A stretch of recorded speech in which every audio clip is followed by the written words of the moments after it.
Hello good army, कैसे हैं आप सब लोग। आई होप आप सब अच्छे होंगे। आज से शुरू हो रही हमारी डायनेमिक प्रोग्रामिंग की सीरीज, जिसमें हम बिल्कुल बेसिक लेवल से प्रॉब्लम को सॉल्व करना स्टार्ट करेंगे और एडवांस लेवल तक की सारी प्रॉब्लम को सॉल्व करेंगे। इस सीरीज के दौरान हम बहुत सारी प्रॉब्लम को सॉल्व करेंगे और मैं आपको गारंटी देता हूं पूरे डीएसए का सबसे फेवरेट टॉपिक आपका डायनेमिक प्रोग्रामिंग बन जाएगा, क्योंकि यहां पे हम अपने कॉमन सेंस का प्रयोग बहुत ज्यादा करते हैं किसी भी प्रॉब्लम को सॉल्व करने के लिए। तो चलो बिना किसी देरी के इस वीडियो को स्टार्ट करते हैं। वीडियो स्टार्ट करने से पहले आपको एक बहुत बढ़िया काम करना है। वीडियो को लाइक और एक प्यारा सा कमेंट डायनेमिक प्रोग्रामिंग कमेंट में कर देना, मुझे भी मजा आ जाएगा। चलिए स्टार्ट करते हैं। सबसे पहले आपके माइंड में डाउट आ रहा होगा, भैया ये डायनेमिक प्रोग्रामिंग क्या है। अब मैं उस बुक इस डेफिनेशन में नहीं जाऊंगा, मैं आपको एक सिंपल सा टास्क देता हूं। आपको करना है काउंटिंग करना आता सबको। हाँ जी, आप मुझे ये बताइए ये कितनी लाइन है, ये कितने हैं, कितनी लाइन दिख रही है आपको। भैया ये है 5। ओके, अब ये कितनी हो गई भैया, ये हो गई 6। ओके, अब ये कितनी हो गई है भैया, अब ये 8 हो गई है। ये क्या करवा रहे हो भैया, बच्चों वाले टास्क, लाइन खींच रहे हो, बोल रहे हो काउंट करो। अब ये कितनी हो गई भैया 9। मैं आपसे एक क्वेश्चन पूछूं, हाँ जी, अब इतनी जल्दी काउंटिंग कैसे कर ले रहे हो। जब मैं इस एक और लाइन को ड्रॉ करूंगा तो आपका सीधा आंसर हो जाएगा 10। क्लियर। हाँ जी, आपने अभी क्या किया, आपको पता है कि यहां से यहां तक अगर मैं एक और लाइन ड्रॉ करता हूं, आपको पता है कि यहां से यहां तक का जो काउंट है वो 9 है, और जैसे मैंने ये लाइन ड्रॉ करी आपने 9 + 1 करके 10 कर दिया। तो यहां पे आपने क्या किया कि भैया जो प्रीवियसली जो सम आ रखा था लाइन का कि कितनी लाइंस मेरे पास प्रेजेंट है, उसका जो काउंट था वो आपने अपने दिमाग में रख रखा था, और जैसे ही मैंने एक लाइन ड्रॉ करी आपने सीधा उसमें 1 ऐड कर दिया और 10 आंसर बोल दिया। और मैं आपको बताऊं, यहां पे हमने डायनेमिक प्रोग्रामिंग का ही कॉन्सेप्ट यूज किया है कि जिस प्रॉब्लम को हमने एक बार सॉल्व कर दिया है उसको बार बार सॉल्व नहीं करना है, उसके रिजल्ट को स्टोर करके रख दो बस, उसको दोबारा कैलकुलेट करने की जरूरत नहीं है, वरना आपसे बड़ा बेवकूफ कोई नहीं होगा मेरे दोस्त। फाइनली हमें अपने वीडियो के लिए स्पॉन्सर मिल ही गई कोडर आर्मी चैनल पे, और जिन महान इंसान ने हमारी इस वीडियो को स्पॉन्सर किया है उनका नाम है रोहित नेगी। तो भैया सबसे पहले हम उनको थैंक यू बोलना चाहेंगे, और रिसेंटली उनका एक नया बैच लॉन्च हुआ है जिसका नाम है नेक्सस, जहां पे वो इन डेप्थ पूरे ब्लॉकचेन और पूरे वेब डेवलपमेंट को कवर करने वाले हैं। ये जो कोर्स है ये 16 सितंबर से शुरू हो रहा है। इस कोर्स की लेंथ 6 से 8 महीने की है। जो क्लासेस होंगी वो रोज मंडे टू फ्राइडे होंगी, रात 9 से 10 बजे तक। ये जो कोर्स का प्राइस है ये अभी 6000 का है, लेकिन आज रात 12 बजे तक आपको ये सिर्फ 4000 का पड़ेगा, क्योंकि अभी अर्ली बर्ड ऑफर चल रहा है कोडर आर्मी कम्युनिटी के लिए। तो जाइए मेरी ओर से रोहित नेगी को सपोर्ट दिखाइए, और अगर आप चाहते हैं कि भैया मैं अभी dynamic programming try segment tree जल्दी से पढ़ लूं, तो आप उनका कोडर आर्मी का ऐप डाउनलोड करके अभी से पूरे डीबी ट्राई और सेगमेंट ट्री को एक्सेस कर सकते हैं। तो मेरी ओर से आप सभी को गुड लक। मैं क्या कह रहा हूं समझते हैं दोबारा। मैं अगर यहां पे एक लाइन और ड्रॉ कर देता हूं तो अब आप इसका सम क्या बोलोगे, 11 बोलोगे। हाँ जी, अब जो बेवकूफ बच्चे होंगे वो फिर से काउंट करना स्टार्ट करेंगे, 1 2 3 4 5 6 7 8 9 10 11। और जो समझदार रहे होंगे, जिनको पता था पहले से ही कि भैया इससे पहले मेरे पास जो टोटल काउंट था वो 10 था, और जैसे ही आपने एक लाइन ड्रॉ करी मैंने सीधा 10 + 1 11 बोल दिया, तो आपने अपना आंसर कैसे निकाल दिया, जल्दी से निकाल दिया, फास्ट करके निकाल दिया। क्लियर है ये चीज। हाँ जी, कि भैया जो मुझे पता है अभी इसका काउंट 11 है, अब मैं अगर इसके अंदर 2 लाइन ऐड भी कर दूंगा तो मुझे पता है इसका आंसर कितना हो जाएगा 13, क्योंकि मुझे पहले ही मैं 11 को कैलकुलेट करके रखा हुआ है, मैं फिर से उसको रिकैलकुलेट नहीं कर रहा हूं। और यही आपको डायनेमिक प्रोग्रामिंग कहता है कि एक काम को अगर आपने एक बार कर लिया है उसको दोबारा मत करो, आपका समय बर्बाद होगा। हम डीएसए क्यों पढ़ रहे हैं कि हमारी जो टाइम कॉम्प्लेक्सिटी है वो डिक्रीज हो पाए, स्पेस कॉम्प्लेक्सिटी है वो डिक्रीज हो पाए। तो आपका टाइम डिक्रीज हो रहा है ना, हाँ जी, वरना आपको फिर से कैलकुलेट करना पड़ता। चलिए एक और एग्जांपल देखते हैं इसी का। अब अगर मैं आपको बोलूं ये सम करके दिखाओ 2 3 5 कितना आएगा भैया, 2 और 3 5, अब 5 5 10। ओके, अब कितना हो जाएगा भैया 14। तो आपको पता है कि यहां से यहां तक का सम 10 है, आपने पहले कैलकुलेट कर लिया, आपने फिर से कैलकुलेट नहीं किया, और उसके बाद आपने 4 को ऐड कर दिया। ये तो नहीं कि आपने फिर से 2 3 5 4 फिर ऐड किया हो। अब अगर मैं इसमें अगर 7 ऐड कर दूं तो इसका आंसर क्या दोगे आप भैया 21, क्योंकि मुझे पता है कि ये वाला सम मैं पहले ही कैलकुलेट कर चुका था जिसका सम 14 आ रहा था। अब 14 है 7 21।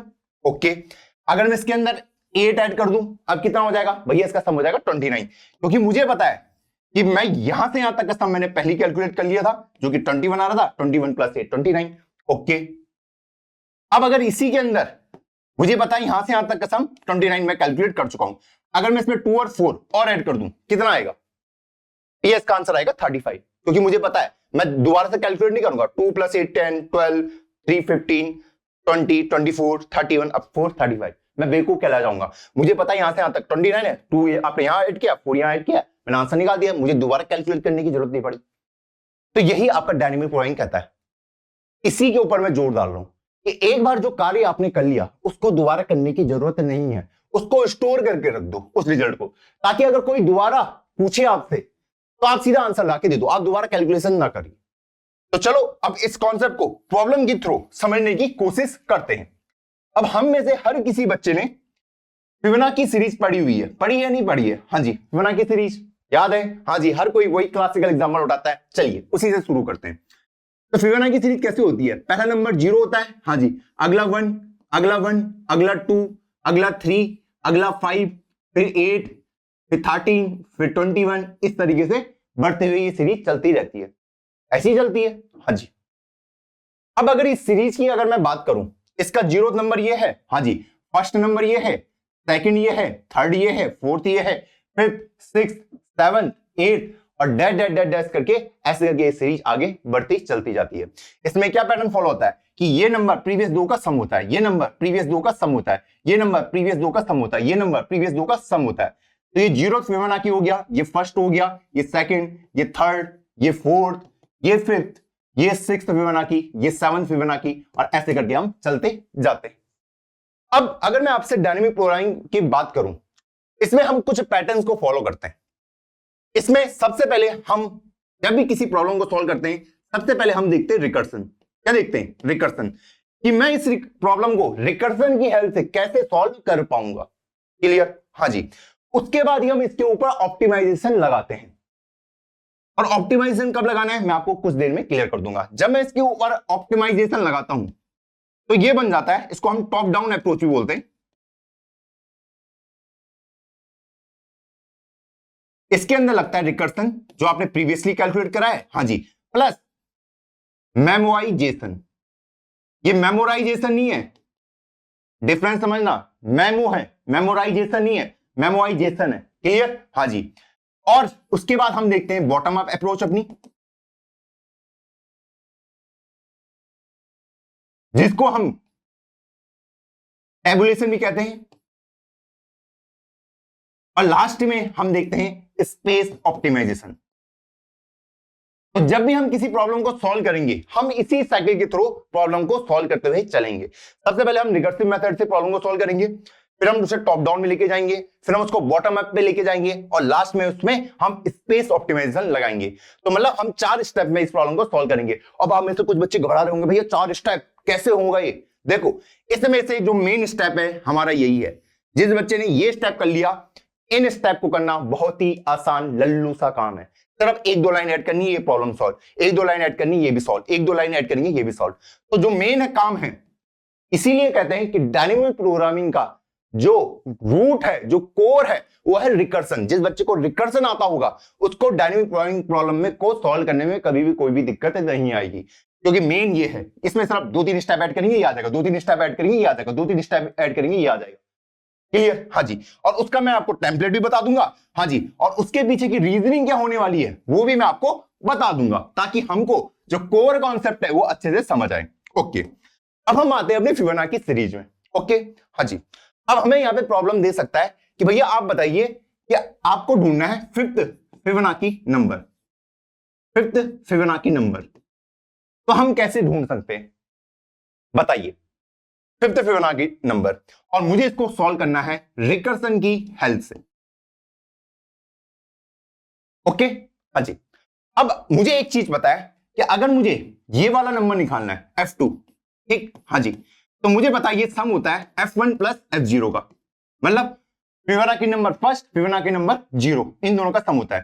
फिबोनाची नंबर फर्स्ट क्या है? 1, फिबोनाची 0 क्या है? 0, तो फिबोनाची 2 क्या निकलता है? मेरा 1 ही निकलता है।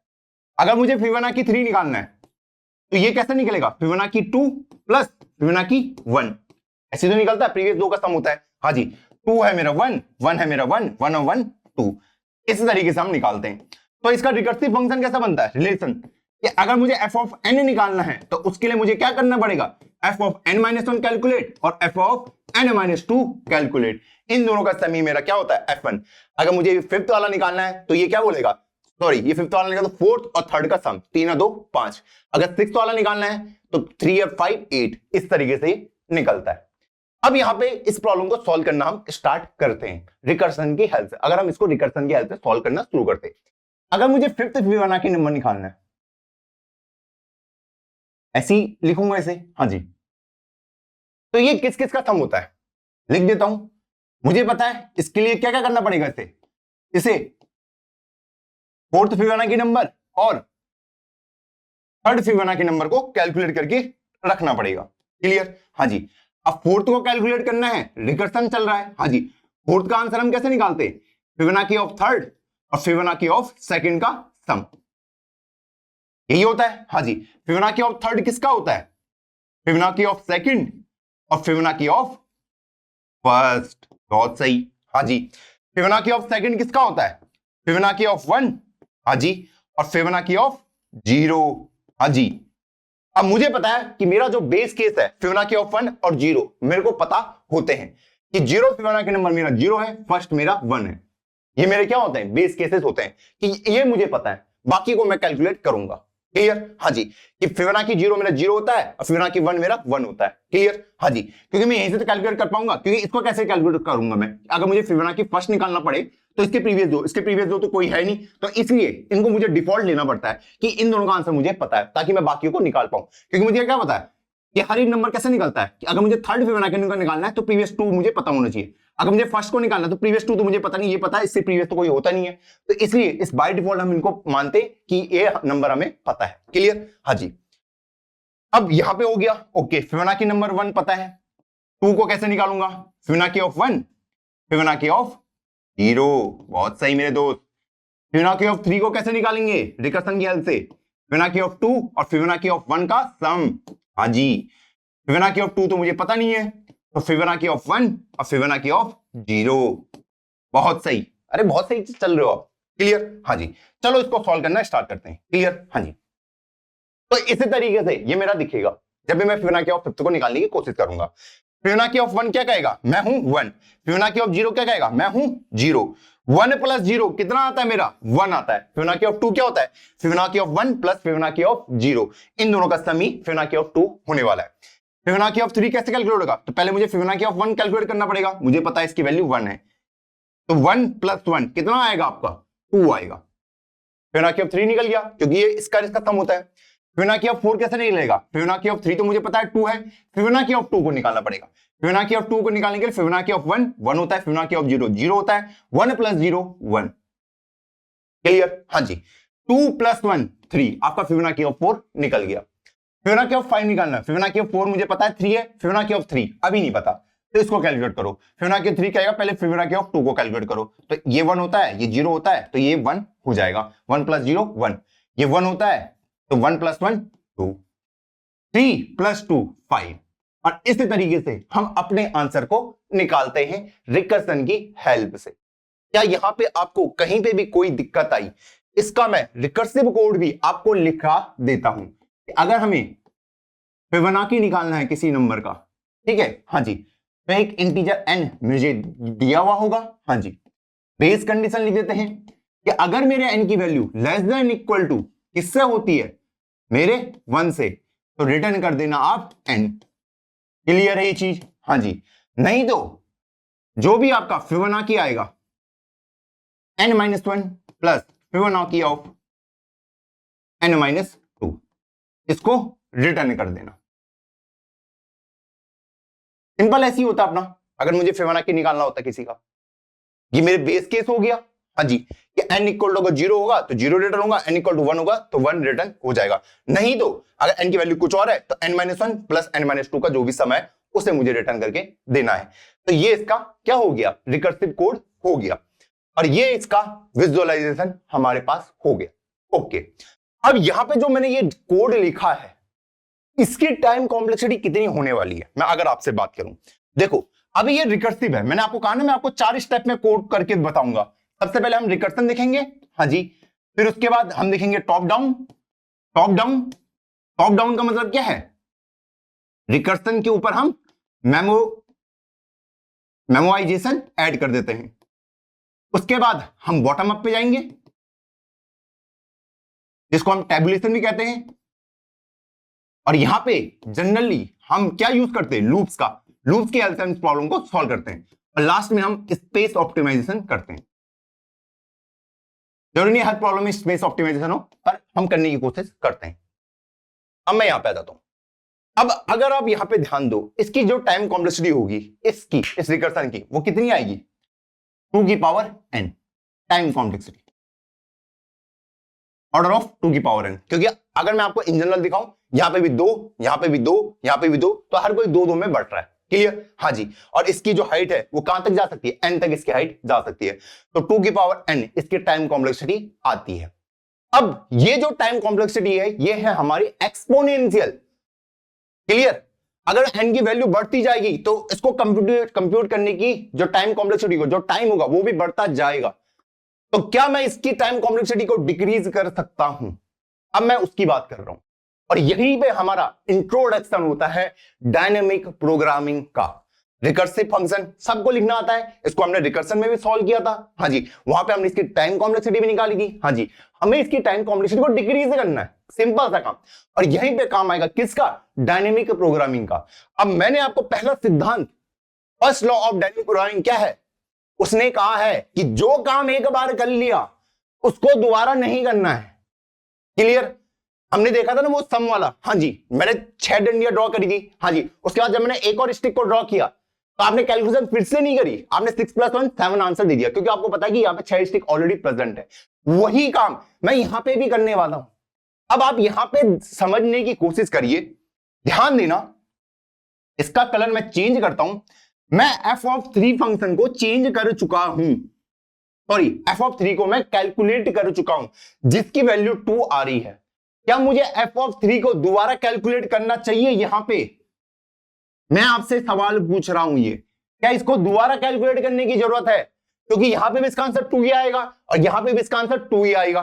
अब मैं अगर f(3) को दोबारा कैलकुलेट करने की अगर कोशिश करता हूं तो मेरी क्या होगी, टाइम कॉम्प्लेक्सिटी इंक्रीज होगी मेरे दोस्त। समझ आ रही है, यहां पे मैंने f(3) लिखा, हाँ जी, ये मैंने कैलकुलेट कर लिया था f(3) को एक बार, हाँ जी। क्या मुझे उसको दोबारा कैलकुलेट करने की जरूरत है, f(3) क्या है कि फिबोनाची ऑफ 3 बताइए। जब मुझे पता वो 2 है, जब मैंने निकाल दिया है, और जब अगर मुझे दोबारा क्वेश्चन पूछा गया कि फिबोनाची ऑफ 3 क्या है, तो क्या मुझे उसे दोबारा ऐसे कैलकुलेट करने की जरूरत है, नहीं, क्योंकि मुझे जो भी रिजल्ट उसका आएगा उसको स्टोर करके सिंपली रख दो, बस ये मुझे करना है, कि इसको दोबारा कैलकुलेट नहीं करना है, बस सिंपल है। एक बार कैलकुलेट कर लिया, दोबारा नहीं करना है। आप फिर से देखिए, जब मैं इधर को गया, मैं f(2) को कैलकुलेट कर चुका हूं, ओके। क्या मुझे इस f(2) को, फिबोनाची ऑफ 2 को दोबारा कैलकुलेट करने की जरूरत है, ऐसे नीचे जाके नहीं करना है दोबारा कैलकुलेट। यहां पे भी देखो, ये फिबोनाची ऑफ 2 को दोबारा कैलकुलेट करने की जरूरत बिल्कुल नहीं है, एक ही बार कैलकुलेट करना है, और उस रिजल्ट को क्या कर दो, स्टोर करके रख दो, ताकि अगर दोबारा आपसे पूछा जाए कि भैया फिबोनाची ऑफ 2 क्या है, आपको पता है 2 है, तो आप सीधा आंसर बोल दो, आप नीचे ना जाएंगे। आपको अगर पता है फिबोनाची ऑफ 3 क्या है, जो आपने यहां से निकाला, तो उस रिजल्ट को स्टोर करके रख दो, और अगर कोई पूछे फिबोनाची ऑफ 3 क्या, तो आप सीधा वहां से आंसर बता दो। जैसे मैं यहां पे कर रहा था कि भैया 2 3 5 7, तो मुझे पता अगर इसका सम करूंगा 3 2 5 5 10 17, क्लियर, हाँ जी। इसके अंदर अगर कोई एक और ऐड कर देता है, क्लियर, तो मैं इसको दोबारा कैलकुलेट करने जाऊं, 2 3 5 5 10 17, मैं सीधे इस 17 को देखूं और 17 8 25 आंसर दे दूं, वरना दोबारा कैलकुलेट करना पड़ेगा। और इससे क्या होगा, आपके टाइम कॉम्प्लेक्सिटी इंक्रीज हो जाएगी। मान लो मैंने 1000 नंबर लिख दिए यहाँ पे, और उसका सम आपने निकाल दिया, फिर उसके नीचे मैंने 2 नंबर और लिख दिए, तो क्या आप फिर से उन 1000 नंबर को कैलकुलेट करोगे, फिर उन 2 नंबर को ऐड करोगे, नहीं करोगे ना। आपको क्या समझा जाएगा, बेवकूफ समझा जाएगा। तो डायनेमिक प्रोग्रामिंग ये कहता है, जो भी आपके पास एक्सपीरियंस है उनका फायदा उठाइए। इसलिए लोग कहते हैं ना, जिन इंसान को एक्सपीरियंस है उनसे सीखने की कोशिश करिए। अगर आपका कोई दोस्त है, आपने उसको 1000 रुपये उधार दिया और वो उधार लेके चला गया, कुछ समय बाद वो दोबारा बोला, भाई यार बहुत जरूरत है पैसों की, 1000 रुपये और दे दे, और उसने पहले वाले पैसे भी वापस नहीं किए, और आपने बोला ले यार फिर से ले ले, फिर उसने वो 1000 रुपए भी खा दिए, फिर कुछ दिन बाद दोबारा आ गया कि भाई 1000 रुपए और दे दे, बहुत जरूरत है। अब अगर आप उसको रुपए देते जाओगे तो आप क्या कहलाओगे? बेवकूफ कहलाओगे, क्योंकि आपको पता है, आपने जो एक्सपीरियंस है उससे आपने अभी तक कुछ भी नहीं सीखा कि भैया ये पैसे लेके तो जाता है लेकिन वापस से कभी नहीं करता, और मैं इतना दयालु, मैं देते जाता हूं। तो यहाँ पे आप क्या कहलाए जाओगे? बेवकूफ कहलाए जाओगे कि भैया मैं दे रहा हूं लेकिन ये मुझे रिटर्न नहीं दे रहा है। तो अपने जो एक्सपीरियंस है, जो काम आपने ऑलरेडी कर लिया उसको दोबारा मत करो, जो गलती आपने एक बार कर ली उसको दोबारा मत करो, जो कैलकुलेशन आपने एक बार कर ली उसको दोबारा करने की जरूरत नहीं है, ठीक। और इसी को ये नाम दे देते हैं ओवरलैपिंग सब प्रॉब्लम। जी हाँ, इसी को नाम दे देते हैं, ये कॉम्प्लिकेटेड टर्म, ओवरलैपिंग सब प्रॉब्लम, सब प्रॉब्लम। अच्छा, स्पेलिंग गलत हो गई। इसका मतलब क्या है कि ये वाली सब प्रॉब्लम आप ऑलरेडी कैलकुलेट कर चुके हो, तो इसको दोबारा कैलकुलेट करने की जरूरत नहीं है, क्योंकि ये ओवरलैप कर रही हैं, ये ओवरलैप कर रही हैं, ये भी ओवरलैप, ये इसके ऊपर ओवरलैप, क्योंकि सेम कैलकुलेशन दोबारा हो रही है। ये F2 आपने कैलकुलेट कर लिया तो ये F2 आपको दोबारा यहां पे भी कैलकुलेट करना पड़ेगा। अब देखो, ये तो हमारा छोटा एग्जांपल था। अब अगर मैं आपको इसी को अगर F6 कर देता, ठीक, हाँ जी, तो पहले मैं F5 कैलकुलेट करता, फिर F4, क्लियर, फिर F5 के बाद मैं F4 कैलकुलेट करता, फिर F3, F3, F2, F2, F1, F1, F0, clear. हाँ जी, अभी इनको मैंने लिखा नहीं है, अभी इनको फर्दर मैंने लिखा नहीं है।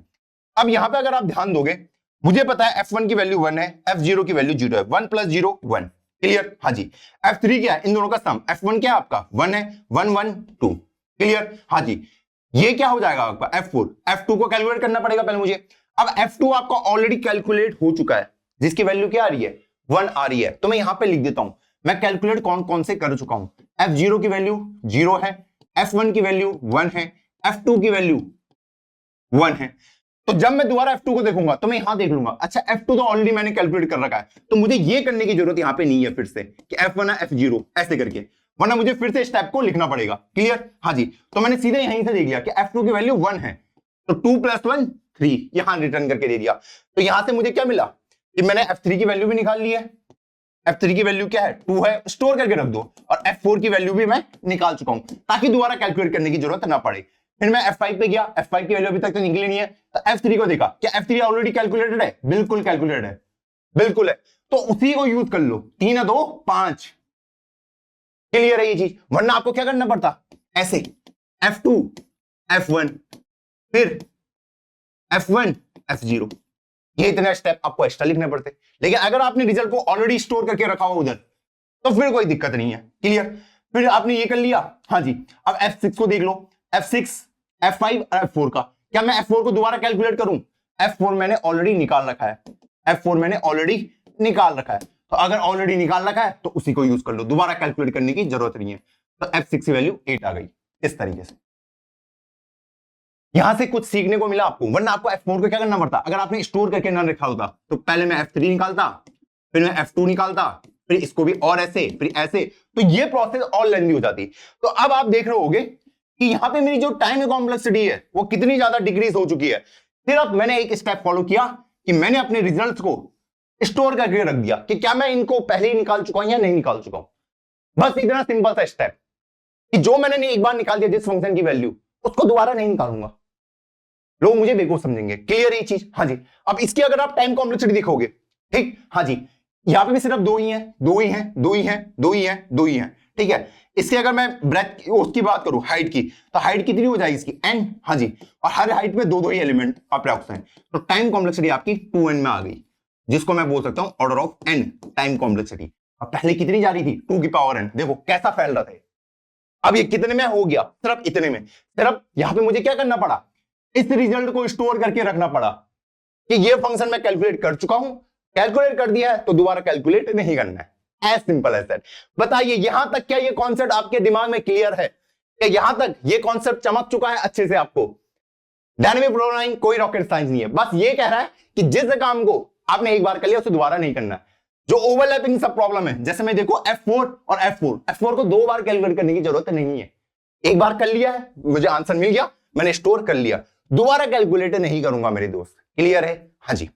अब आपके माइंड में एक क्वेश्चन आ रहा होगा और जो आना भी लाजमी है कि ये रिजल्ट स्टोर कैसे करूंगा भैया, ये रिजल्ट मैं कौन से डेटा स्ट्रक्चर में स्टोर कर सकता हूं इसको। और यहीं पे हम इसको नाम देते हैं कि इस रिजल्ट को मैं सिर्फ एक एरे के अंदर स्टोर कर सकता हूं। किसके अंदर? एरे के अंदर। और एरे की लेंथ कितनी होगी बताइए? सिंपल सा है कि 0 1 2 3 4 5 6। तो एरे इसको नाम दे देता हूं मैं डीपी। इस एरे का नाम मैंने डीपी दे दिया। बस यही करते हैं लोग, बाकी कुछ नहीं करते। तो मैं क्या करूंगा सिंपली F0 मतलब DP0 का रिजल्ट यहां पे, DP1 का रिजल्ट यहां पे, DP2 का रिजल्ट यहां पे, इसका रिजल्ट यहां पे, 4 का यहां पे, 5 का यहां पे और 6 का यहां पे। इस तरीके से रिजल्ट को स्टोर कर दो एक एरे के अंदर। अब एरे की लेंथ कितनी होगी? एरे की लेंथ ये कैसे पता चलेगा? ये भी क्वेश्चन है। हाँ जी, क्योंकि ऐसे तो मैं रिजल्ट स्टोर नहीं कर सकता ना। फंक्शन नाम उसका नाम आगे 0, फंक्शन 1 उसका नाम, ये तो नहीं कर सकता। हाँ जी, ये फंक्शन की जगह मुझे कुछ और लेना पड़ेगा। हाँ जी, तो मैंने उसका नाम ले लिया, उसकी जगह मैंने एक एरे ले लिया। एरे के अंदर स्टोर कर सकता हूँ सारे डेटा को 0 1 2 3 5। हाँ जी, और एरे का नाम मैंने डीपी दे दिया बस। ठीक। हाँ जी, फंक्शन 0 मतलब DP0, फंक्शन 1 मतलब DP1, फंक्शन 2 मतलब DP2, फंक्शन 3 मतलब DP3। DP3 मतलब ये यार एरे का नाम है बस। DP3 मतलब ये फंक्शन 3। ये इस तरीके से ये तो कर ही सकता हूं ना मैं मेरे दोस्त, ये तो कर ही सकता हूं। हाँ जी, इनके अंदर बस यही करा मैंने। अब यहां पे क्वेश्चन आता है कि एरे की लेंथ मैं कितनी हूं। बहुत बढ़िया क्वेश्चन है। हाँ जी, आप सिंपल देखो, ये जो आप ले रहे थे ये वैल्यू, ठीक है, जो भी वैल्यू आप इनपुट पे ले रहे थे, इसकी कौन कौन सी वैल्यू पॉसिबल है? तो यहां पे इसकी वैल्यू कौन कौन सी पॉसिबल है? 6 पॉसिबल है। हाँ जी, फिर 5 भी आ रहा था, 4 भी आ रहा था, 3 भी आ रहा था, 2 भी आ रहा था, 1 भी आ रहा था, 0 भी आ रहा था। तो मतलब 0 से लेके इसकी वैल्यू 6 तक कहीं भी हो सकती है। तो इसका जो साइज होगा कितना होगा? n+1, जो आपका एरे की लेंथ होगी। कितना? n+1, क्योंकि 0 से लेके 6 तक टोटल कितने नंबर होते हैं? 7 नंबर। n की वैल्यू कितनी है? 6 है। तो ये कितना हो जाएगा? n+1 ही तो होगा। हाँ जी, इसी तरीके से कैलकुलेट करना है। कैलकुलेट कैसे होगी एरे की लेंथ?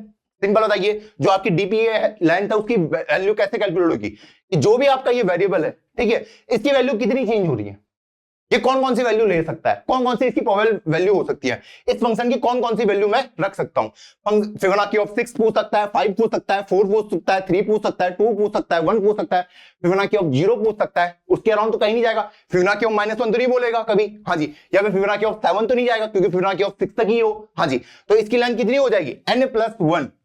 इसी तरीके से कि कौन कौन सी वो डिफरेंट वैल्यू रख सकता है जब आप ये फंक्शन कॉल लगाओगे। क्योंकि अगर मैं n से शुरू कर रहा हूं तो n-1, n-2, n-3 up to कहां तक जा सकता हूं?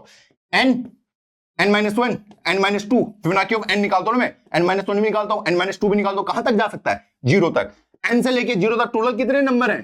n+1। तो यही तो डीपी की लेंथ हो जाएगी। बस ऐसे कैलकुलेट करना है, कोई रॉकेट साइंस नहीं है, इतना सिंपल है। क्लियर? अब जब हम आगे वाले लेक्चर में जाएंगे वहां पे अभी तो 1D डीपी बन रही है, 2D डीपी भी आएगी, 3D डीपी भी आएगी, वो कैसे करेंगे? वो सब सिंपल है। बस आपको इन स्टेप पर ध्यान रखना है बस। यहां से मैंने ये कैसे कन्वर्ट किया, हाँ जी, यहां से मैंने ये डीपी कैसे सोचा, ये ज्यादा इंपॉर्टेंट है आपके लिए। और अगर आपने ये सोच लिया तो भाई प्रॉब्लम आपके लिए सिंपल है। अब यहां तक हमें सब कुछ क्लियर है। यहां पे जो मैं एरे की लेंथ की बात कर रहा हूं उसका मतलब है डीपी की लेंथ कितनी होने वाली है, ठीक है, क्योंकि डीपी और एरे की लेंथ सेम ही बात मैं कर रहा हूं।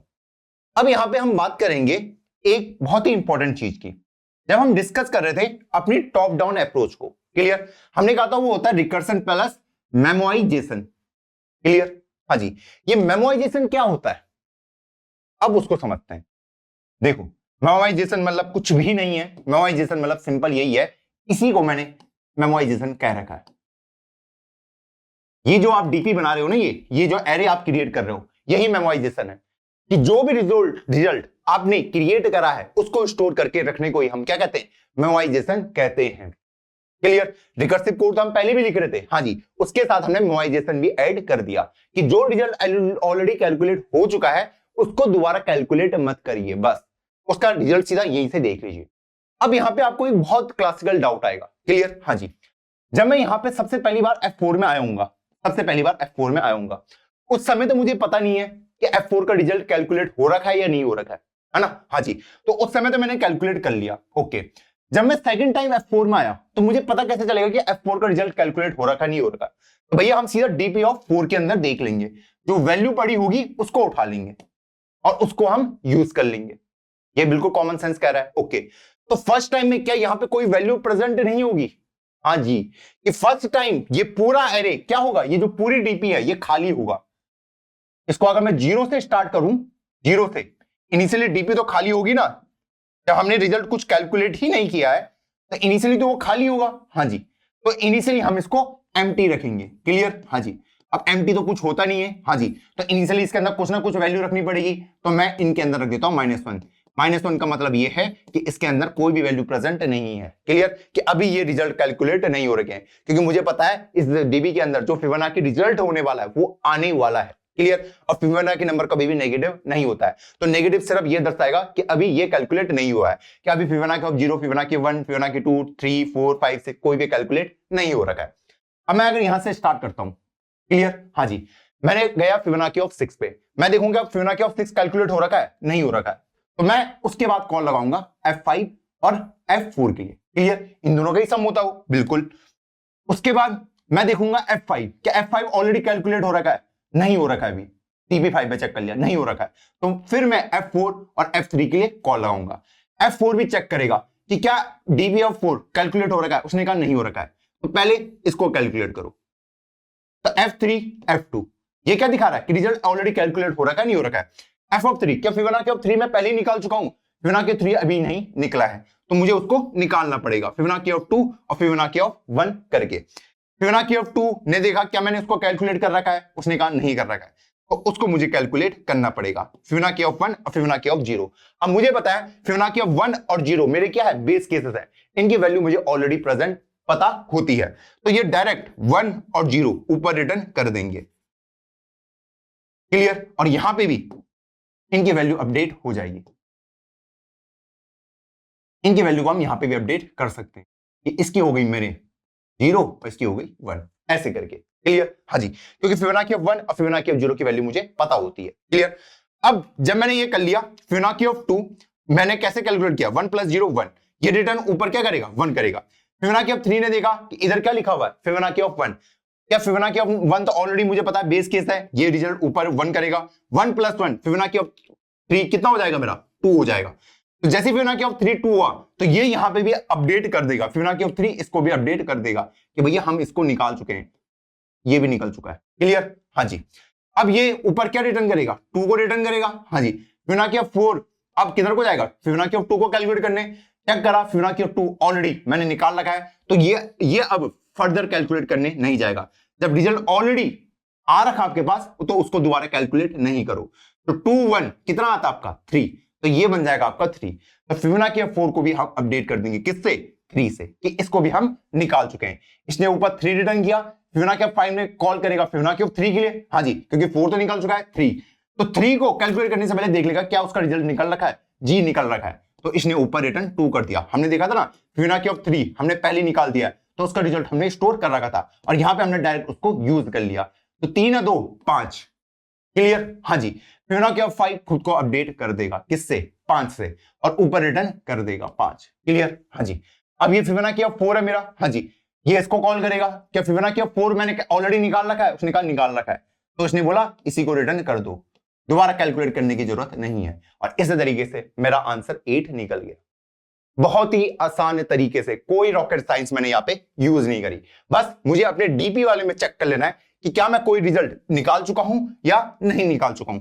जैसे ही मैं किसी का रिजल्ट निकाल देता हूं, उसको डीपी के अंदर स्टोर कर दो। अगर रिजल्ट नहीं निकल रखा है तो वहां पे -1 प्रेजेंट होगा। क्लियर है ये चीज? हाँ जी, मैंने कुछ नहीं किया, पहले मैंने फिबोनाची ऑफ 6 से स्टार्ट किया। हाँ जी, उसने बोला फिबोनाची ऑफ 5 और फिबोनाची ऑफ 4 मुझे निकालना है। क्या फिबोनाची ऑफ 5 मैंने निकाल रखा है, तो इनिशियली वहां पे -1 था, तो मतलब अभी तक मैंने फिबोनाची ऑफ 5 निकाला नहीं है, तो उसको मुझे निकालना पड़ेगा। क्लियर? फिबोनाची ऑफ 4 और 3 करके इस तरीके से जब मैंने निकाल दिया, जब मैं ऊपर जा रहा था, तो जब मैं फिबोनाची ऑफ 3 पे आया, तो मुझे पता कि फिबोनाची ऑफ 3 को मुझे निकालने की जरूरत नहीं है, उसका रिजल्ट ऑलरेडी स्टोर हो रखा है। क्लियर है? हाँ जी, अभी ये जो कोड है इसको कन्वर्ट करना बहुत ही आसान काम हो गया मेरे लिए। इसमें डायनेमिक प्रोग्रामिंग में, टॉप डाउन अप्रोच में इसको कन्वर्ट करना बहुत ही आसान काम है। क्यों है उसकी मैं बात कर लेता हूं। देखो यहां पे मुझे कहां पे चेंजेस करने मैं आपको बता देता हूं। मुझे एक वेक्टर इंटीजर डीपी लेना है, जिसका साइज n+1 होगा और इनिशियली उसमें -1 जाएगा।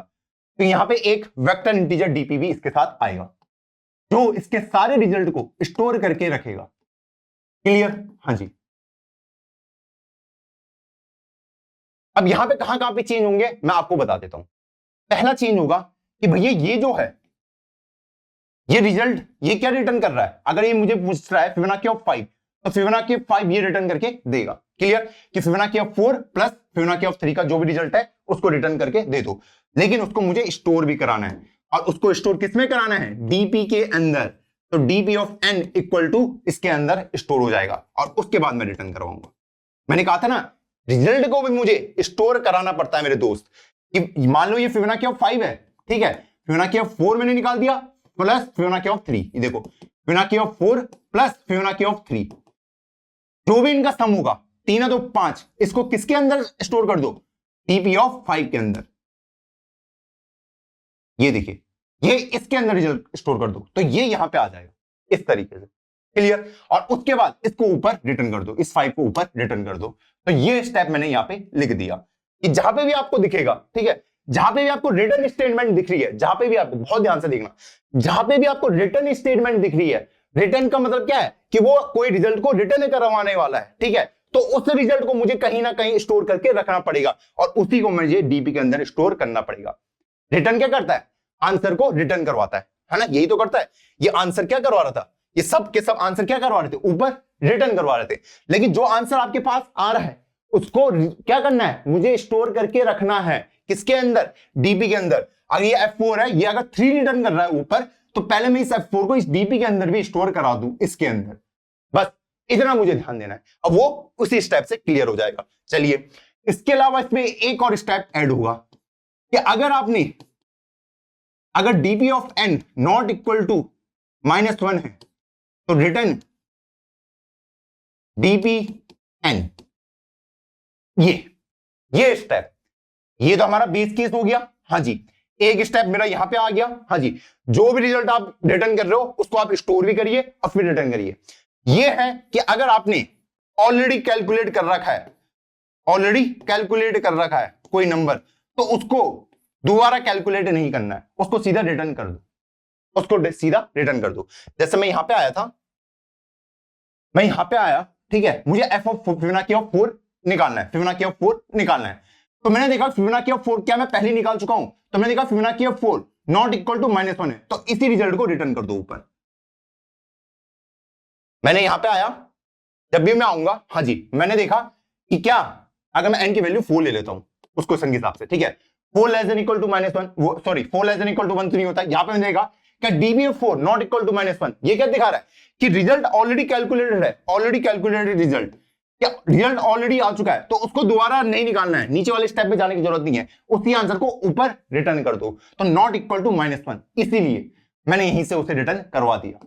बस यही सिंपल स्टेप थे, बाकी कुछ नहीं था इसके अंदर, और इसी को हमने एक नाम दे दिया, यही है आपका डीपी। तो हमने यहां पे 2-3 स्टेप सीख लिए। हाँ जी, एक डीपी की लेंथ कैसे ढूंढनी है, हाँ जी, सेकंड जो भी जहां पे आपकी रिटर्न स्टेटमेंट होगी उन रिजल्ट को स्टोर कराना है डीपी के अंदर, ठीक, इस तरीके से। क्लियर? ये n था ना, हाँ जी, उसी वाले के अंदर स्टोर करा दिया। और एक होगा कि अगर आपने रिजल्ट ऑलरेडी कैलकुलेट कर रखा है, उसको ऊपर रिटर्न कर दीजिए। बस इन 3 स्टेप में आपका टॉप डाउन खत्म। ये आपकी एक अप्रोच हो गई। क्या हम इसकी टाइम कॉम्प्लेक्सिटी निकाल सकते हैं? बिल्कुल, अभी हम ऑलरेडी उसको निकाल चुके हैं यहां पे कि ऑर्डर ऑफ n टाइम में ये प्रॉब्लम सॉल्व हो जाएगी। स्पेस कॉम्प्लेक्सिटी कितना होगा? एक मेरा डीपी लेगा, हाँ जी, वो लेगा ऑर्डर ऑफ n, और एक ये जो रिकर्सिव फंक्शन आपका चल रहा है इसका भी ऑर्डर ऑफ n, क्योंकि मैक्सिमम लेंथ कितनी हो सकती है इसकी? इतनी। ये रिकर्सिव फंक्शन के अंदर जाएगा, ये रिकर्सिव स्टैक के अंदर जाएगा। तो टाइम कॉम्प्लेक्सिटी भी इसकी order of n, space complexity भी इसकी ऑर्डर ऑफ n ही होने वाली है। आई होप आपको ये क्लियर होगा। बढ़ते हैं इसके इंप्लीमेंटेशन पार्ट पे। चलिए हम अपनी इस फर्स्ट प्रॉब्लम को सॉल्व करते हैं। फिबोनाची ऑफ n मुझे निकालना है, तो सबसे पहले हम बेस केस देख लेंगे। बेस केस क्या होगा उसको देख लेते हैं। यहाँ पे हम सबसे पहले लिख देंगे कि if n less than equal to 1 है तो रिटर्न n कर दो, नहीं तो रिटर्न कर दीजिए आप Fibonacci of n-1 plus Fibonacci of n-2। ये तो हमारे पास हो गया रिकर्सिव। इसको हम रन भी कर सकते हैं, तो ये आराम से रन होगा। ओके, हाँ जी, सबमिट करूंगा तो यहाँ पे कोई भी टाइम लिमिट एक्सीडेड शायद नहीं आएगा। हाँ जी, नहीं आया। अब आप सोचोगे भैया टीएलई क्यों नहीं आया, जबकि इसकी टाइम कॉम्प्लेक्सिटी कितनी है, 2 की पावर n, क्योंकि अगर मैं देखो यहाँ पे कंस्टेंट, तो सिर्फ कंस्टेंट की वैल्यू कितनी है, n इक्वल टू 30 तक ही मैक्सिमम जा सकता है। अगर ये 1000 1 लाख होता तो यहाँ पे टीएलई आपका आ जाता। क्लियर, हाँ जी, छोटी वैल्यू के लिए नहीं आता है। ओके, अब अगर आपके टेस्ट केसेस स्ट्रांग होते तो यहाँ पे टीएलई पक्का था। अब मुझे इसको ऑप्टिमाइज करना है, क्योंकि इसकी टाइम कॉम्प्लेक्सिटी 2 की पावर n है। अब मैं यहाँ पे डायनेमिक प्रोग्रामिंग का इंट्रोडक्शन करता हूँ। ओके, हाँ जी, तो सबसे पहले मैं इसको हटाता हूँ। ओके, इसको मैं कॉपी कर लेता हूँ या हटा देता हूँ। सबसे पहले मैंने कहा था हमको डीपी की जरूरत पड़ेगी, और इस डीपी का साइज कितना होगा, n+1 के बराबर। क्लियर, क्योंकि n की वैल्यू कहाँ कहाँ जा सकती है, n, n-1, n-2, n-3 up to 0 तक। इसलिए मुझे उन सारे जो भी फंक्शन आएंगे उनके रिजल्ट को स्टोर करके रखना पड़ेगा। उसके बाद मैं अपने फंक्शन को कॉल कर सकता हूं। तो यहां पे मैंने n पास करा और इस डीपी को पास करा। क्लियर, हाँ जी, और जो भी रिजल्ट ये ला के देगा उसी को मैं रिटर्न करवा दूंगा। चलो अब इस फिबोनाची वाले को देखते हैं, जो हम बोर्ड पे जिस कोड को लिख रहे थे अभी तक। फिबोनाची इंटीजर n, उसी के साथ वेक्टर इंटीजर डीपी मैंने पास कर दिया, और इस डीपी को इनिशियलाइज किससे करना था, -1 से। ये हम करना भूल गए थे। क्लियर, हाँ जी, इनिशियली -1 क्या बताएगा कि भैया अभी तक ये रिजल्ट कैलकुलेट नहीं हो रखा है। तो यहां पे भी सिंपल वही, पहले हम बेस केस लिख देता हूं कि if n < 1 return n, as simple as that. उसके बाद मैं क्या लिख सकता हूं कि रिटर्न कर दो Fibonacci of n-1 plus Fibonacci of n-2। Clear, हाँ जी, अब इस फंक्शन को कॉल करना है तो यहां पे हमें डीपीपी को भी लिखना पड़ेगा, क्योंकि आर्गुमेंट सारे ही उसके अंदर जाएंगे। बोर्ड में लिखना भूल गया था, यहां पे डीपी और यहां पे डीपी। क्लियर, क्योंकि इसी को मुझे कॉल करना है। ठीक है, ये हमारा रियल फिबोनाची फंक्शन है। क्लियर, ये जो हमारा प्रोग्राम कॉल करने वाला है। ठीक है, यहां पे मैंने सबसे पहले डीपी बनाया, हाँ जी, यहां से मैंने इस फिबोनाची वाले को कॉल किया, जो कि मुझे कैलकुलेट करके देगा। अब मुझे पता है कि जो भी रिजल्ट ये कैलकुलेट करके देगा, ये वाला, इसको मुझे रिजल्ट कर, इसको मुझे स्टोर करके रखना है। किसके अंदर स्टोर करना है, डीपी के अंदर। तो DP of n equal to इसके अंदर स्टोर कर देना जो भी इसका रिजल्ट आएगा। क्लियर, हाँ जी, जहां पे भी आपको रिटर्न स्टेटमेंट दिखेगा वहां पे इसको लिख दीजिए कि ये रिजल्ट इसके अंदर स्टोर होगा। उसके बाद हमें देखना है कि कहीं ऑलरेडी कैलकुलेट तो नहीं हो रखा मेरा रिजल्ट। ऑलरेडी कैलकुलेटेड अगर रिजल्ट है तो उसको दोबारा कैलकुलेट करने की जरूरत नहीं है। तो मैं वही यहां पे लिखने वाला हूं, if DP of n not equal to -1 तो return DP of n। Clear, हाँ जी, तो ये स्टेप मैंने लिख दिया कि अगर आपने किसी फिबोनाची नंबर को ऑलरेडी निकाल रखा है, ये फिबोनाची का जो भी रिजल्ट है वही तो डीपी के अंदर जा रहा है। हाँ जी, तो अगर कोई नंबर, किसी फिबोनाची नंबर को आपने ऑलरेडी निकाल रखा है तो उसको डायरेक्ट रिटर्न कर दो, उसको दोबारा कैलकुलेट करने की जरूरत नहीं है। तो ऑलरेडी कैलकुलेटेड रिजल्ट या फिर फिबोनाची नंबर अगर आपने कर रखा है तो उसको दोबारा कैलकुलेट मत करो, वरना आपका टाइम वेस्ट होगा। तो ये स्टेप उसके लिए। क्लियर, हाँ जी, इसको रन करते हैं। बिल्कुल सही चला, सबमिट करते हैं। तो हमारा कोड आराम से सबमिट हो गया 100% सॉल्यूशन को बीट करते हुए। तो यहां पे क्या ये आपको अच्छे से चमक चुका है। हाँ जी, सबसे पहले हमने डीपी लिया, उसको इनिशियलाइज किया -1 दिखाएगा कि अभी ये जो रिजल्ट है कोई भी कैलकुलेट नहीं हुआ है। क्लियर, उसके बाद मैंने फिबोनाची फंक्शन को कॉल किया। हाँ जी, ये जो भी रिजल्ट को कैलकुलेट करके देगा उसी को मैं रिटर्न करने वाला हूं। क्लियर, हाँ जी, तो अगर फिबोनाची ऑफ 6 यहां से गया होगा तो फिबोनाची ऑफ 6 का जो भी रिजल्ट होगा वही रिटर्न होगा, उसी को मुझे रिटर्न करके दे देना है। क्लियर, हाँ जी, तो इस तरीके से हमने इस प्रॉब्लम को इजीली सॉल्व कर दिया। तो चलो बढ़ते हैं हम अपने बॉटम अप अप्रोच की ओर। अब यहां तक तो हमको सब कुछ क्लियर है कि भैया फिबोनाची क्या होता है, कैसे उसको स्टोर करना है। अगर आपको अभी भी इस वाले स्टेप में कंफ्यूजन है, थोड़ी बहुत भी इस वाले स्टेप की अगर मैं बात करूं, देखो इसको सिंपली ये देखो, अगर मैं यहां पे इसको ये कहूं ये फिबोनाची ऑफ 4 है। हाँ जी, जब भी इसका रिजल्ट कोई भी कैलकुलेट होगा उसको मैं किसके अंदर स्टोर करने वाला हूं, डीपी ऑफ 4 के अंदर। क्लियर, हाँ जी, तो फिबोनाची ऑफ 4 क्या कहता है, Fibonacci of 3 plus Fibonacci of 2, इन दोनों का जो सम आएगा उसको किसके अंदर स्टोर करना है, इसके अंदर। क्लियर, तो वही मैंने इसके अंदर स्टोर करा रखा है कि इसका सम इस डीपी के अंदर स्टोर हो जाएगा। ये फिबोनाची ऑफ जो भी आपको पूछ रहा है ना 4, हाँ जी, उसका रिजल्ट डीपी ऑफ 4 के अंदर स्टोर हो जाएगा। ये बस इतना, आई होप अब क्लियर होगा। अब मैं बात करता हूं अपने अगले मेथड जिसका नाम है बॉटम अप अप्रोच। कौन सा, बॉटम अप अप्रोच, ये वाला। देखो यहां पे अगर आप ध्यान दोगे, टॉप डाउन इसको क्या कहते हैं, ऊपर से अपर से बेस केस की ओर जाते हैं, बेस केस की ओर, जो हमारे बेस केस होते हैं। इसमें हम बेस केस से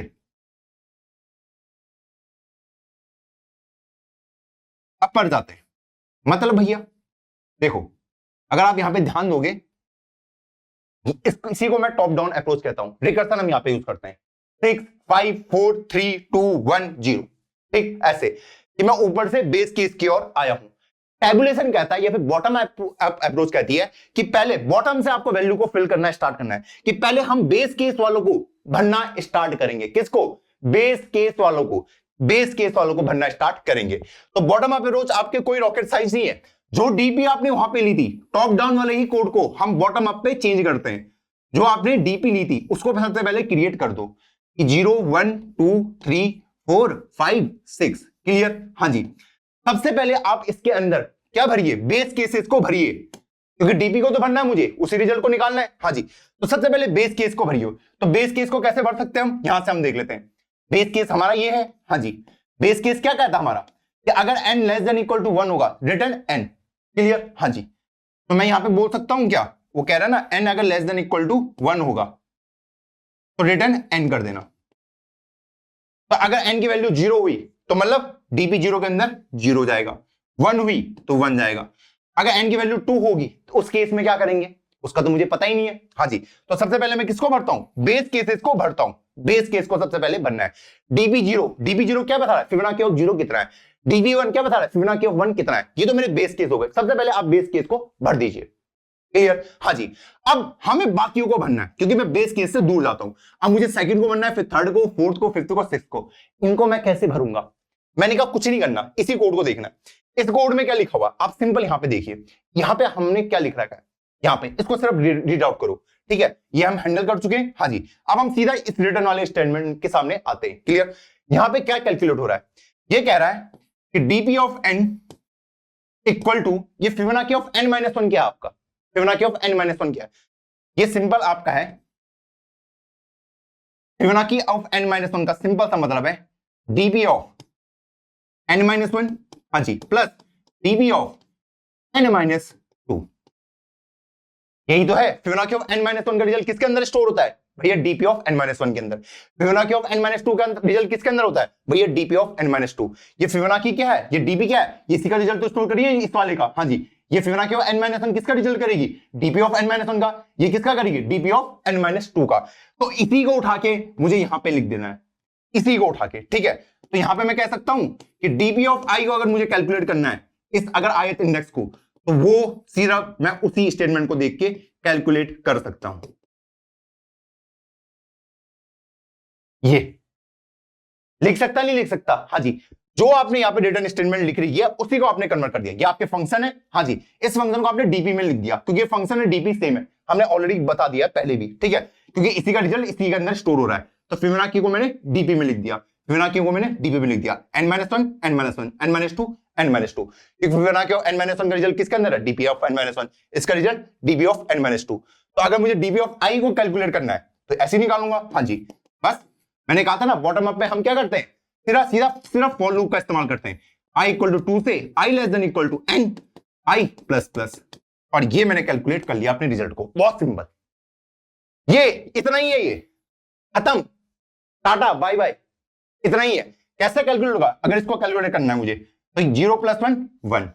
अब मैं यहां पे जाऊंगा, हाँ जी, 1 प्लस 1 2, यहां पे जाऊंगा, हाँ जी, 2 प्लस 1 3, यहां पे जाऊंगा 3 प्लस 2 5, यहां पे जाऊंगा 5 प्लस 3 8, बाहर, ठीक है? अब रिजल्ट पे क्या रिटर्न करके दूंगा? डीपी ऑफ 6 को, क्योंकि इसी के अंदर रिजल्ट स्टोर है ना। हाँ जी, इसी का आंसर निकालना था मुझे, as simple as that. Simple है या नहीं है? हाँ जी, एन की वैल्यू यहां पे क्या थी? 6 थी। तो मैंने टॉप डाउन को बॉटम अप पे कैसे कन्वर्ट किया? सबसे पहले आपको डीपी लेनी है। हाँ जी, जो डीपी आपने वहां पे ली थी उसी का साइज वो सेम होगा। हाँ जी, फर्स्ट स्टेप होगा बेस केस को भरिए, बेस केस को डीपी के अंदर भरिए, भरना है। सबसे पहले जो बेस केस होगा, बेस केस को मैंने कैसे भरा उसको रिपीट करवा देता हूं। मुझे बेस केस यही है। हाँ जी, अगर n की value less than equal to 1 है, रिटर्न n 1 n कर देना, क्लियर? हाँ जी, तो n की वैल्यू अगर 0 है तो 0 आएगा, n की वैल्यू 1 है तो 1 आएगा। यहां तक क्लियर? हाँ जी। उसके बाद मेरा सेकंड स्टेप क्या होगा? सेकंड स्टेप होगा जो आपने यहां पे फंक्शन लिखा उसको देखिए, उसको एनालाइज करिए। वो फंक्शन क्या कर रहा है कि डीपी ऑफ n के अंदर Fibonacci of n-1 Fibonacci of n-2, वहां पे तो कोई फंक्शन वगैरह है नहीं, है ना, बॉटम अप में। तो फिबोनाची को मैंने किस में कन्वर्ट किया? डीपी में, डीपी में, क्योंकि फिबोनाची ऑफ n-1 का रिजल्ट किसके अंदर है? n-1 के अंदर। फिबोनाची ऑफ n-2 का रिजल्ट किसके अंदर? DP of n-2। इसी को मैंने कॉपी किया और यहां पे मैंने इसको पेस्ट कर दिया। और यही मुझे क्या करना है, यही वैल्यू तो फिल करनी है कि भैया पहले मैंने बेस केस भरे, अब उसका अगला वाला भरना है, उसके बाद नेक्स्ट, उसके बाद नेक्स्ट। तो उसका मैंने i इक्वल टू 2 से 3 भी भरना है, 4 भी भरना है, 5 भी भरना है, 6 भरना है, सबको भरना है। तो मैंने यहां से i इक्वल टू 2 से i less than equal to 1, i plus plus, इस तरीके से वैल्यू बढ़ता गया, मुझे मेरा आंसर मिल गया। तो यहां पे भी अगर मैं आपको देखूं, अगर आप देखोगे फिबोनाची ऑफ 4 का रिजल्ट, फिबोनाची ऑफ 4 जो फंक्शन है आपका, उसका रिजल्ट कहां पे स्टोर है? डीपी ऑफ 4 के अंदर। तो उनको मैं इक्विवेलेंट मान सकता नहीं मान सकता कि इस फंक्शन का रिजल्ट किसके अंदर स्टोर है? उसी के अंदर। तो इसीलिए बहुत लोग रीजनिंग बताते हैं इसका कि भैया यहां पे मैं इसको इसमें क्यों कन्वर्ट कर रहा हूं, क्योंकि इसका रिजल्ट इसी के अंदर स्टोर हो रहा है। बस ये क्लियर? हाँ जी। अब इसको मैंने बॉटम अप क्यों बोला? बॉटम अप क्यों बोला? अब आप ध्यान से दोगे, क्योंकि जब मैं इसको कैलकुलेट कर रहा था, तो इसके जो प्रीवियस जिसमें ये डिपेंड था, ये वाले डीपी, ये ऑलरेडी कैलकुलेट हो चुके थे। जब मैं इसको कैलकुलेट कर रहा हूं तो इसके जो प्रीवियस थे, हमने प्रीवियस वाले पे डिपेंड है ना, तो वो दो ऑलरेडी कैलकुलेट हो चुके हैं। तो इस तरीके से मैं इसको फिल आउट करता जाता हूं। दूसरा तरीका ये है, इसको बॉटम अप क्यों किया? क्योंकि मैं बेस केस से वैल्यू को फिल आउट करना शुरू करता हूं। पहले मैं बेस केस वालों को भरूंगा, पहले मैं ऊपर से आता था ना, टॉप डाउन में। टॉप डाउन क्या कहते थे हम? ऊपर से नीचे आते थे। यहां मैं नीचे से ऊपर जा रहा हूं। सबसे पहले मैं बेस वालों को भरूंगा, 0 को भरा 1, उसके बाद मैं 2 को भरूंगा, उसके बाद 3 को, उसके बाद 4 को, और इस तरीके से मैं आगे बढ़ता जाता हूं। और ये हो गया हमारा बॉटम अप अप्रोच। इतना simple. Time complexity order of any होने वाला है, space complexity order of any होने वाला है, कोई रॉकेट साइंस यूज नहीं करी, इतने आसानी से हमने इसको सॉल्व कर दिया। क्या इसमें कोई दिक्कत आई? नहीं आई। हमने सिर्फ अपने स्टेप को लिख दिया। आप इनको अपने स्टेप भी लिख सकते हैं कि सबसे पहले हमें बेस केस को भरना है, सेकंड अपने फंक्शंस को जो हमने वहां पे लिखे थे उनको डीपी में कन्वर्ट करना है, डीपी में कन्वर्ट करना है, या फिर जो एरे जिसको जो उसके इक्विवेलेंट थे उसमें कन्वर्ट करना है। उसी फंक्शन को मैंने यहां पे यूज किया और यहां पे मैंने लूप लगा दिया। क्लियर? हाँ जी। अब आप में से कुछ बच्चों को कंफ्यूजन हो सकता है, भैया i इक्वल टू 2 से देखो 0 1 कैलकुलेट हो चुके हैं। हाँ जी, मैंने क्या कहा था, बेस केस से मैं भरना स्टार्ट करता हूं, तो बेस केस 0 1 भर चुके, 2 से तो भरोगे। हाँ जी। दूसरा आप ऐसा भी देख सकते हो, अगर मैं टॉप डाउन के अंदर, टॉप डाउन अप्रोच में मैं पहले किसको निकालता हूं? 6 पे जाता था, फिर 5 पे, 4 पे, 3 पे, 2 पे, 1 पे, 0 पे। अगर आप देखोगे मैं 6 से कहां जाता था? 0 तक, है ना, ऊपर से नीचे आता था ना। हाँ जी। तो बॉटम अप उसका रिवर्स ही होगा, बॉटम अप उसका रिवर्स होगा। तो आप यहां से 0 से दूसरी साइड जाएंगे, 0 से 6 की ओर जाएंगे। ऐसे भी आप इसको देख सकते हैं। क्लियर? हाँ जी। 0 1 में भर चुका हूं, अब मुझे बाकी को भरना है। अगर टॉप डाउन में आप ऊपर से नीचे आ रहे हैं तो बॉटम अप है, आप नीचे से ऊपर जाएंगे, क्योंकि उसका रिवर्स होता है। बस इतना आपको देखना है कि आपने देखा कि मैं वहां ऊपर से नीचे आ रहा था 6 5 4 3 2 1 0 करके, तो यहां से मैं नीचे से ऊपर जाऊंगा। पहले मैं बेस केस को भरूंगा, तो मैंने 0 1 भर लिया, अब मैं बाकी को भर लूंगा। अभी हम और क्वेश्चन प्रैक्टिस करेंगे तो ये कौन सा हमें और ज्यादा चमकेगा। बस इसके पीछे का लॉजिक आप समझिए। तो चलो चलते हैं इसके भी इंप्लीमेंटेशन पार्ट पे। अब हम देखते हैं कि हम अपने इस टॉप डाउन अप्रोच को बॉटम अप में कैसे कन्वर्ट करेंगे। क्लियर? बहुत ही आसान काम है, यहां पे हमें कोई भी रॉकेट साइंस की जरूरत नहीं है। सबसे पहले इसको हटा दो, ठीक? हाँ जी। तो सबसे पहले मैंने आपको कहा था कि सबसे पहले जो भी बेस केसेस होंगे, जब भी आपको बॉटम अप निकालना है तो बेस केस वाले को डीपी के अंदर डाल दो। क्लियर? हाँ जी। तो डीपी ऑफ 0 के अंदर 0, हाँ जी, डीपी ऑफ 1 के अंदर 1। ये तो सबसे आसान काम है। क्लियर? बेस केस को देखो, n less than equal to 1, return n। ठीक है? अगर n 0 होगा तो रिटर्न 0, n 1 होगा तो रिटर्न 1। क्लियर? तो डीपी ऑफ 0 डीपी ऑफ 1 को मैंने भर दिया। उसके बाद मुझे किसको कैलकुलेट करना है? बाकी नंबर को। क्लियर? 0 1 कैलकुलेट कर चुका हूं, अब बाकी को कैलकुलेट करना है। तो for integer i equal to 2 से i less than equal to n i plus plus, किसको कैलकुलेट करना है? सीधा इसको कॉपी पेस्ट कर लो। ओह सॉरी, इसको कॉपी करो और यहां पे पेस्ट कर दो। यहां पे n की जगह में i, हाँ जी, फिबोनाची ऑफ n-1 dp की जगह में आ जाएगा dp ऑफ i-1।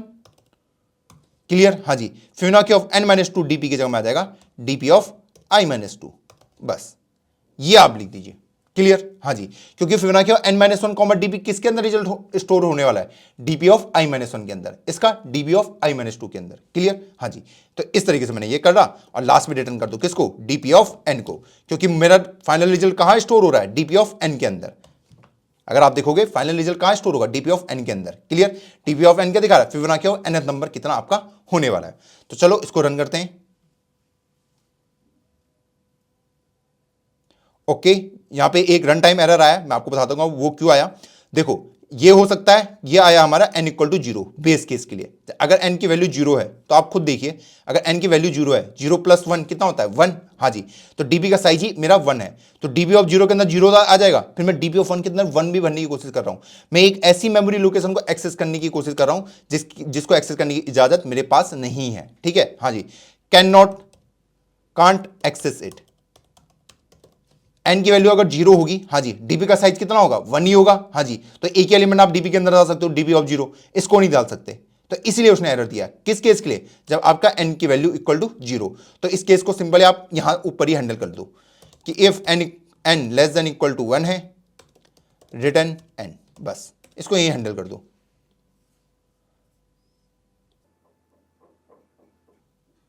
तो हमने यहां पे रन किया, हमें अपना आंसर मिल गया। इसको सबमिट करते हैं और कोड हमारा इजीली सबमिट हो गया। क्लियर? हाँ जी, अब हम देखते हैं कि क्या अब हम इसमें और ऑप्टिमाइजेशन लगा सकते हैं या नहीं लगा सकते। क्लियर? हाँ जी, तो चलते हैं वीडियो की ओर और समझने की कोशिश करते हैं कि हम इसमें और कैसे इसको स्पेस ऑप्टिमाइज कर सकते हैं। अब यहां पे अभी तक हमें रिकर्सन देख लिया, टॉप डाउन देख लिया। टॉप डाउन में हम रिकर्सन यूज करते हैं और उसके बाद मेमोराइजेशन उसके अंदर ऐड कर देते हैं।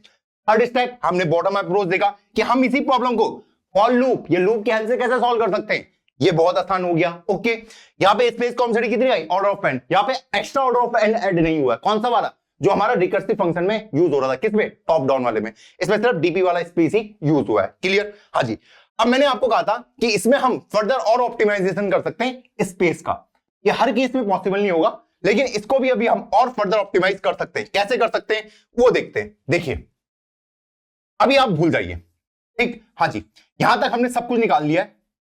अब आप ध्यान दीजिए, मान लीजिए अगर मुझे 6, 7, 8, 9, 10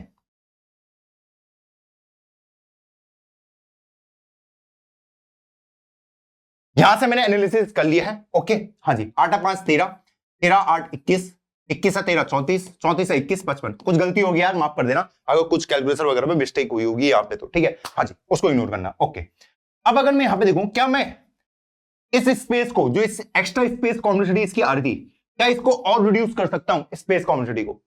उस पर हम ध्यान देने की कोशिश करते हैं। ओके, अब अगर आप यहां पे ध्यान दोगे, जब मैं 0 1 में कैलकुलेट कर चुका हूं, हाँ जी, जब मैं सेकंड को कैलकुलेट कर रहा हूं, हाँ जी, उसके लिए मुझे क्या चाहिए? सिर्फ प्रीवियस के 2 नंबर ही चाहिए, 0 और 1 1, उसका सम आ गया। क्लियर? हाँ जी, अब मैं अगर यहां पे आता हूं, यहां पे अगर मुझे थर्ड वाले को कैलकुलेट करना है, तो उसके लिए सिर्फ मुझे प्रीवियस के 2 नंबर चाहिए, प्रीवियस के 1 और 1।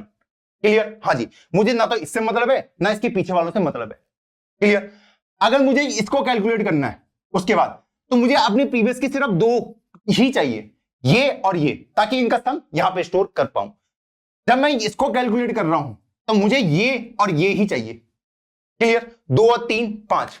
मान लो अगर आपको फिबोनाची ऑफ 1 लाख निकालना हो, तो क्या आप 1 लाख का स्पेस लेना, क्या वहां पे बुद्धिमत्ता होगी कि पहले मैं 1 लाख स्पेस रिजर्व कर दूं और उसके बाद कैलकुलेट करूं? इसकी जगह में मैं क्या कुछ ऐसा नहीं कर सकता अगर मैं इसको हटा दूं, क्योंकि मुझे पता है प्रीवियस 2 का ही सम है, कि भाई ऐसा कुछ ले लूं सिर्फ 3 साइज का। ठीक है, ये 0 होगा 1 होगा। हाँ जी, अब इसको यहां पे मैं अपने रिजल्ट को स्टोर करूंगा। तो देखो, यहां पे मैंने सबसे पहले ये निकाल दिया। क्लियर? इन दोनों का सम। क्लियर? हाँ जी, अब मुझे इसको निकालना है, इसको निकालना है। ठीक? हाँ जी, तो मैं ये बोल सकता हूं कि भैया जो ये थे इनको एक एक आगे शिफ्ट कर दो, इसको 1 और इसको भी 1। अब मैं इसको कैलकुलेट कर सकता हूं, 1 1 2। अब मुझे अगर फिबोनाची ऑफ 4 निकालना है, ठीक है, मैं अपने फाइनल रिजल्ट को यहीं पे स्टोर कर रहा हूं। ठीक है? हाँ जी, तो फिबोनाची ऑफ 4 क्या कहता है? इन दोनों का सम। क्लियर? हाँ जी, तो उसको करने से पहले मुझे क्या करना पड़ेगा? इसको आगे शिफ्ट करना पड़ेगा, इसको आगे शिफ्ट करना पड़ेगा, और जो भी उनका सम आएगा उसको यहां पे लिखना पड़ेगा। तो 1 और 2 मैंने यहां पे लिख दिया, जो भी इसका सम आएगा वो यहां पे लिख दिया। अब मैं अगर इसको कैलकुलेट करने के लिए बोलता हूं आपको, इसको निकालो, तो यहां पे भी सेम कहानी है। हाँ जी, कि भैया इन दोनों को एक एक स्टेप पहले आगे लेके जाओ। क्लियर? क्योंकि मैं 3 स्पेस में ही काम कर सकता हूं, ये पूरा 2 और 3, इन दोनों का जो सम होगा वो यहां पे। तो आप देख पा रहे हो कि मैं सिर्फ 3 वेरिएबल की हेल्प से या फिर 3 साइज के एरे की हेल्प से भी इस प्रॉब्लम को सॉल्व कर सकता हूं। मुझे इतने बड़े स्पेस की जरूरत नहीं है। आप खुद सोचो ना, अगर मुझे सिर्फ ये वाला निकालना है, ये 7 निकालना है, तो उसके लिए मुझे सिर्फ प्रीवियस 2 की जरूरत है। तो इनका जो स्पेस है इनको फ्री करा दो ना, इनकी अब मुझे जरूरत नहीं है, क्योंकि मुझे अल्टीमेट क्या निकालना है, एफ ऑफ 10 निकालना है। अल्टीमेटली मुझे क्या निकालना है, एफ ऑफ 10 निकालना है। कि भैया आप बताओ मुझे कि एफ ऑफ 10 की वैल्यू क्या है, फिर ऑफ 10 क्या है, वो मुझे चाहिए। ठीक, हाँ जी, इनका रिजल्ट मैंने कैलकुलेट करा, क्यों? ताकि मैं इनको और इनको निकाल पाऊं। जब मैंने कैलकुलेट कर लिया, इनको हटा दो, इनका इस्तेमाल नहीं करना। जब मैं यहां पे हूं तो मुझे सिर्फ ये प्रीवियस 2 चाहिए। जब मैंने कैलकुलेट कर लिया, अब मुझे इसको कैलकुलेट करना है, तो इसके लिए मुझे सिर्फ ये 2 चाहिए, तो इसकी जरूरत नहीं है मुझे। ठीक है, अब मैं यहां पे हूं तो मुझे सिर्फ ये 2 चाहिए, इसकी जरूरत नहीं है। अब मुझे ये चाहिए तो मुझे इसकी जरूरत नहीं है, मुझे सिर्फ इन दोनों की जरूरत है। और जैसे मैंने ये निकाल दिया, मुझे अपना आंसर रिटर्न करके दे दिया। तो यहां पे मैंने क्या देखा कि भैया अपने रिजल्ट को हमें स्टोर कैसे करना है, ठीक है, और अपने स्पेस को हम कैसे ऑप्टिमाइज कर सकते हैं, इसकी मुझे जरूरत नहीं है। क्योंकि एट द एंड आपसे क्या पूछेगा, फिबोनाची ऑफ 10 बताओ, आपको 55 बताना है, आपको ये सारे रिजल्ट लेके थोड़ी नहीं देना उससे। हाँ जी, ये तो मैंने कैलकुलेट कर लिए। हाँ जी, जब कैलकुलेट कर लिया, रिजल्ट स्टोर कर लिया, हाँ जी, वो मैं इन वेरिएबल के अंदर स्टोर कर सकता हूं इजीली। तो इसको हम कैसे कर सकते हैं सॉल्व, इसको हम बहुत इजीली कर सकते हैं।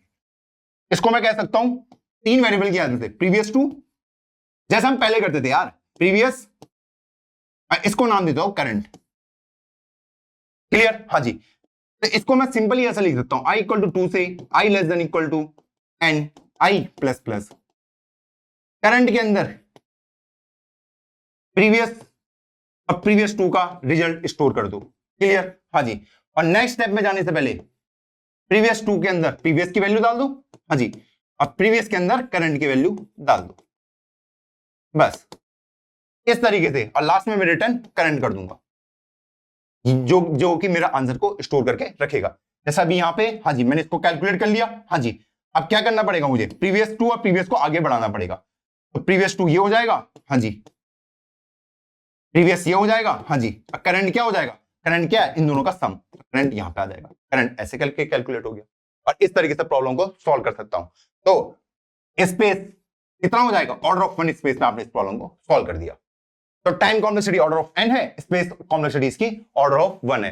तो इस तरीके से हमने इसके अंदर और भी ज्यादा ऑप्टिमाइजेशन लगा दिए।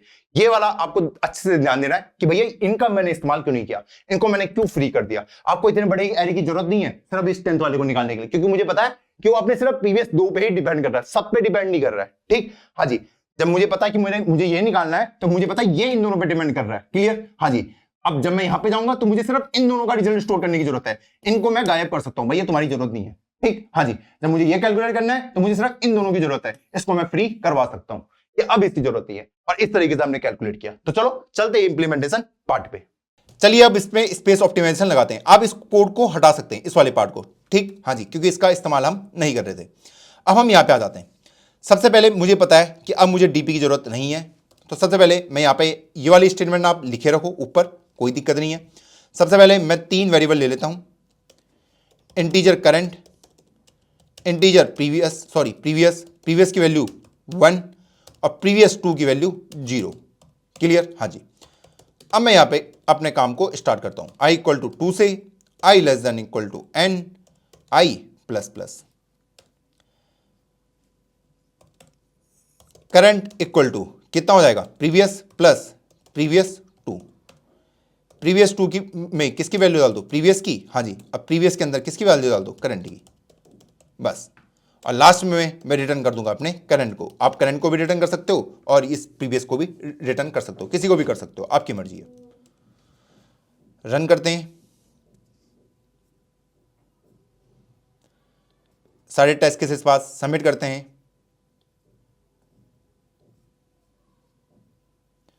और बड़ी आसानी से हमने अपनी इस प्रॉब्लम को भी सॉल्व कर दिया। तो आज हमने एक ही प्रॉब्लम को सॉल्व करने के 4 तरीके सीखे। सबसे पहले हमने रिकर्सन सीखा, उसके बाद हमने टॉप डाउन अप्रोच सीखी, उसके बाद हमने देखा टॉप डाउन को हम बॉटम अप पे कैसे कन्वर्ट करें, और बॉटम अप पे हम और अपना स्पेस ऑप्टिमाइजेशन कैसे लगा सकते हैं वो भी हमने देखा। तो इस तरीके से हमने सारी प्रॉब्लम सॉल्व करी। बढ़ते हैं वीडियो की ओर वापस। आई होप आज की वीडियो में आपको काफी कुछ सीखने को मिला होगा, डायनेमिक प्रोग्रामिंग के कुछ पर्सपेक्टिव पता चले होंगे। मैं आपको एक चीज बताना चाहूंगा, पहले 3-4 लेक्चर्स, हाँ जी, या फिर इस वीक के जो भी लेक्चर होंगे 4-5, उसमें आपकी जो फाउंडेशन है वो बिल्डअप हो जाएंगी। और एक बार वो बिल्डअप हो गई तो आपको ना ये कैलकुलेशन है कि भैया टॉप डाउन को बॉटम अप से स्पेस, ये अगर आपको एक बार क्लियरिटी आ गई, आपके लिए जर्नी बहुत आसान है। आपने देखा कि आज का हमने जो कोड है उसको कैसे ऑप्टिमाइज किया, कैसे हमने उसमें ऑप्टिमाइजेशन मेथड यूज किए, तो यही हमें थ्रू द जर्नी यूज करनी है। मेन चीज यहां पर रिकर्सन का है। तो बताइए आज की वीडियो में क्या डायनेमिक प्रोग्रामिंग आपको मजा आया, और मजा आया तो लिख दो कि best video of dynamic programming in comment section. मिलता हूं अब किसी नई वीडियो में, तब तक के लिए जय हिंद जय भारत।